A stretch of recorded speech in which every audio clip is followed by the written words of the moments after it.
everyone. I wanted to come on here and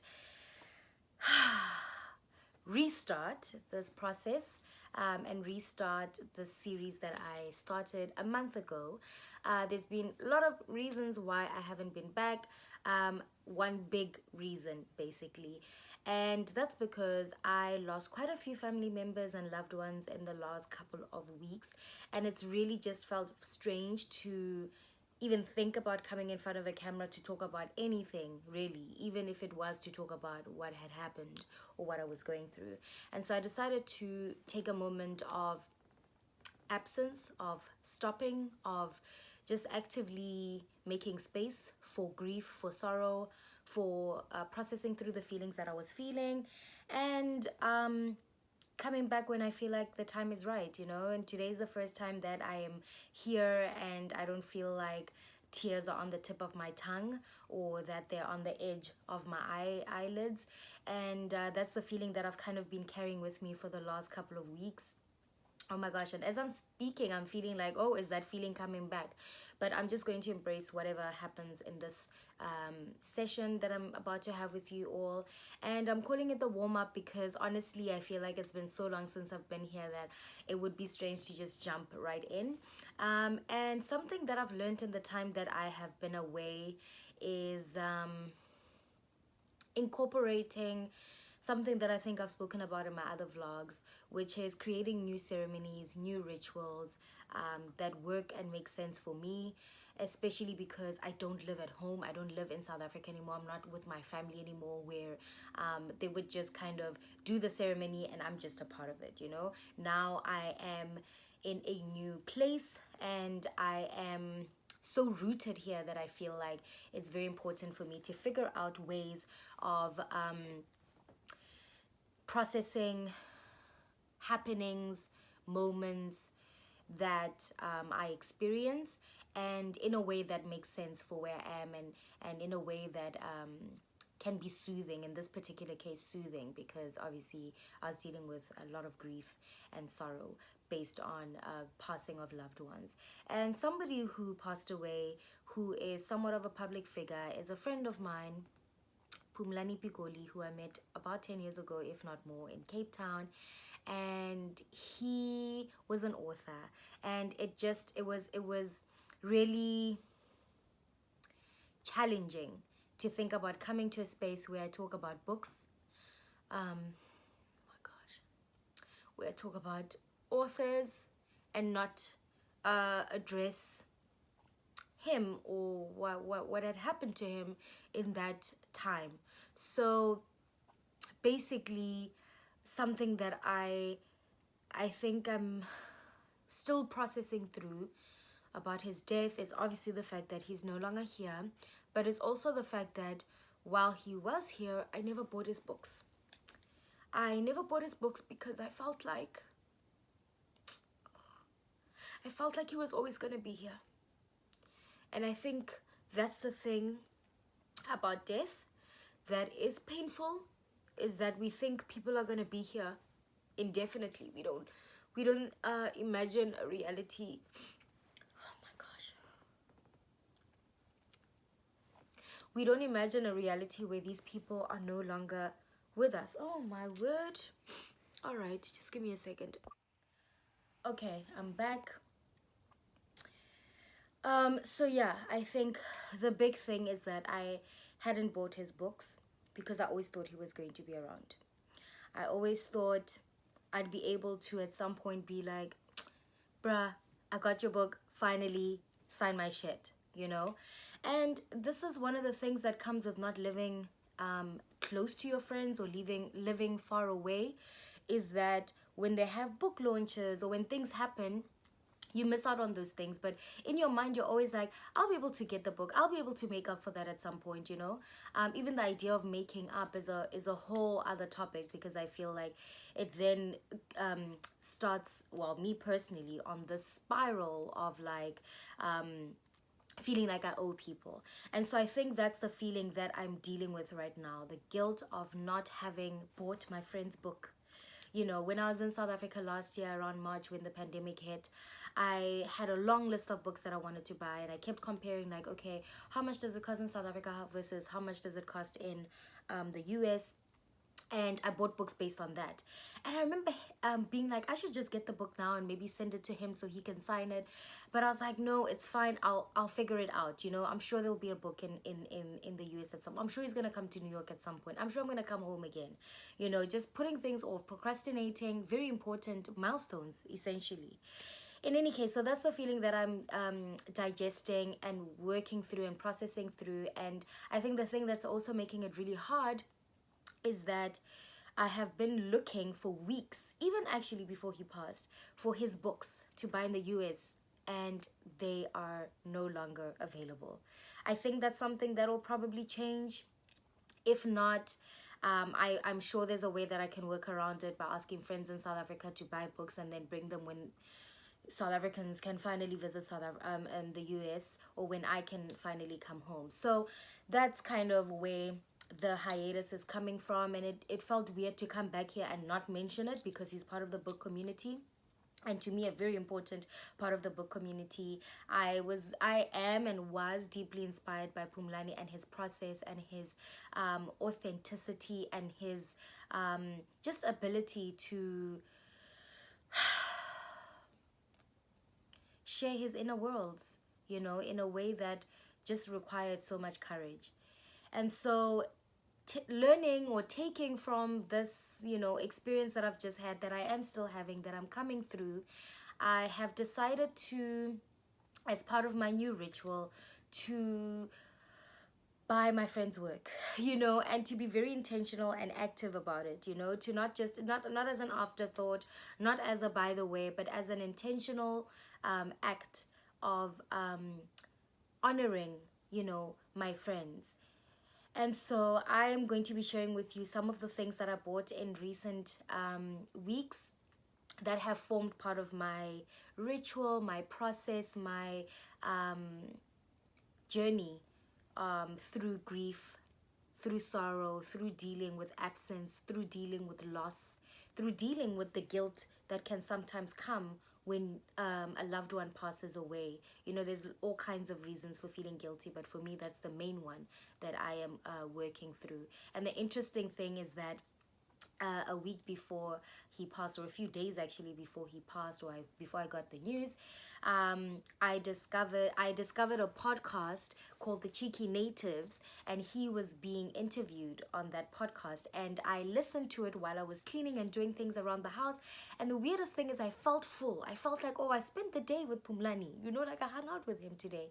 So I'm very grateful for people like that, for people like The Cheeky Natives. I'm grateful to him for opening himself up to those places, so that those of us who are left here right now for the moment, because we're all going at some point, can have those little treasures to come back to. So I'm going to link you to that particular interview that he had with The Cheeky Natives. It's one of my favorites.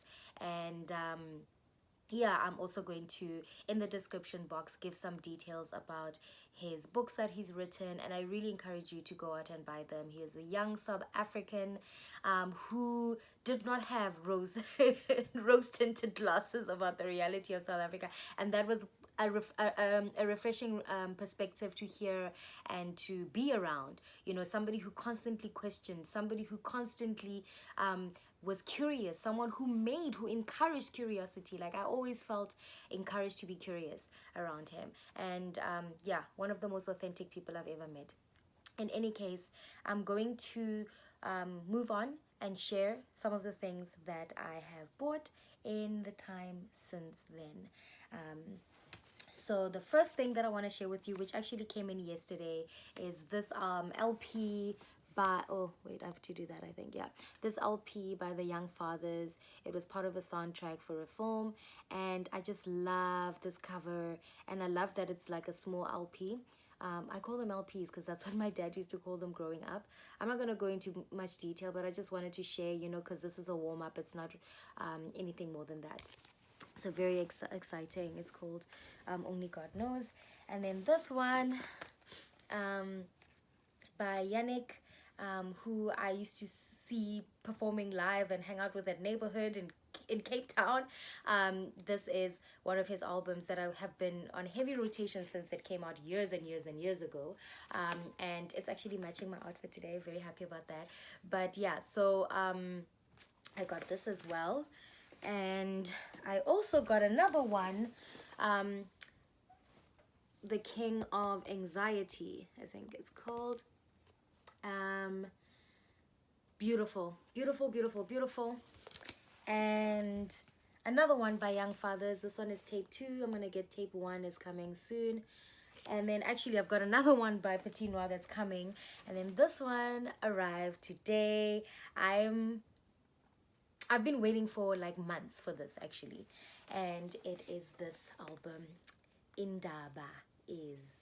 Beautiful, beautiful. So many people I respect, so many people I love, so many people I miss who are on this album. And what a beautiful cover. What a treat to have this in my possession and to be living in a time where I can celebrate my contemporaries in this way.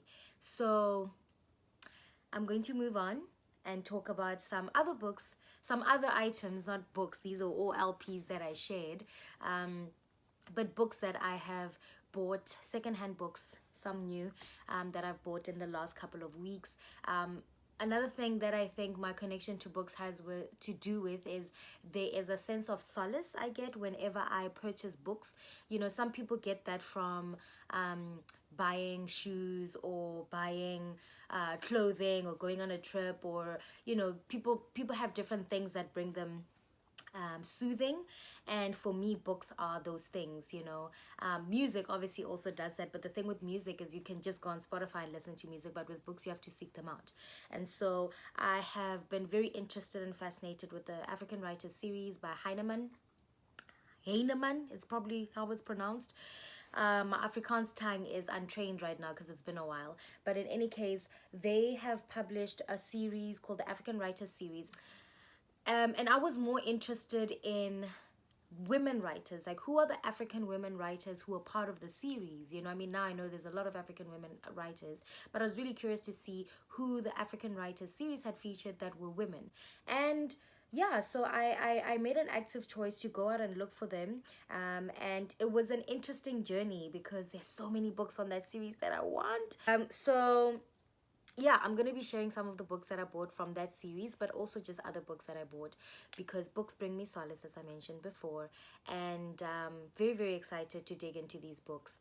The first one that I got is by Buchi Emecheta, who was born in Nigeria, and the name of this book is The Joys of Motherhood. And something that stands out to me about the African Writers series is like the covers. The designs of the covers are very, very, very beautiful. And then the other one that I bought was by Ferdinand Oyono, who was born in Cameroon. And part of that is because I'm just like, how many Cameroonian writers have I read in my lifetime? I'm embarrassed to even admit, you know. But here we go. Ferdinand. Also, this cover, excuse me. And then the next one that I got is by Miriam Ba, and I'm pretty confident that I'm mispronouncing the last name. And the name of the book is So Long a Letter. And very, very excited to see this. Again, very iconic, for me, iconic, interesting covers, you know, cover designs. And then Ngugi. Ngugi is Ngugi, so how can you not? Ngugi what you Ngugi wa. Wait again. Ngugi. Let's leave it there. Sharp. Black Girl Call Home. Oh, this book. You know what? When it's time to talk about this book, I'll talk about this book. But I'm happy I finally have it in my possession.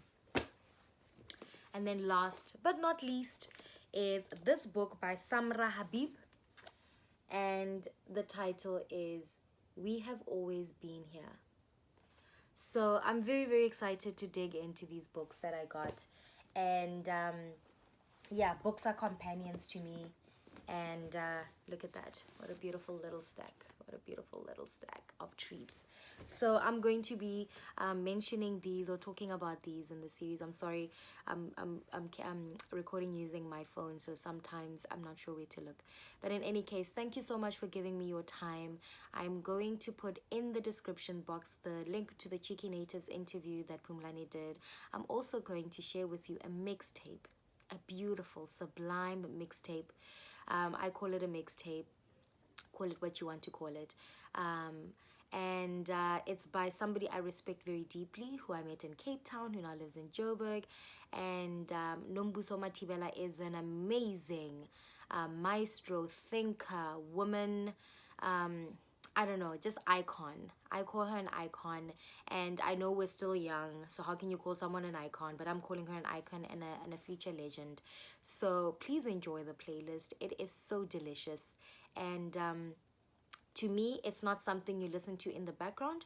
It's something you take time to enjoy, like a bottle of wine.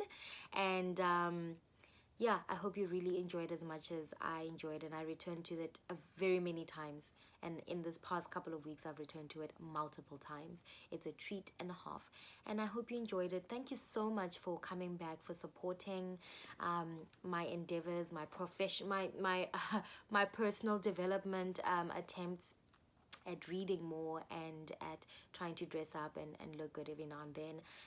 Yeah, I don't know. I feel like I need lessons on makeup, but it does feel good to put makeup on every now and then. I hope you and your loved ones are doing well. I hope you are finding moments to breathe. I hope you have hope in your hearts and in your lives. I'm going to sign off. Thank you, and I hope you have a great day further.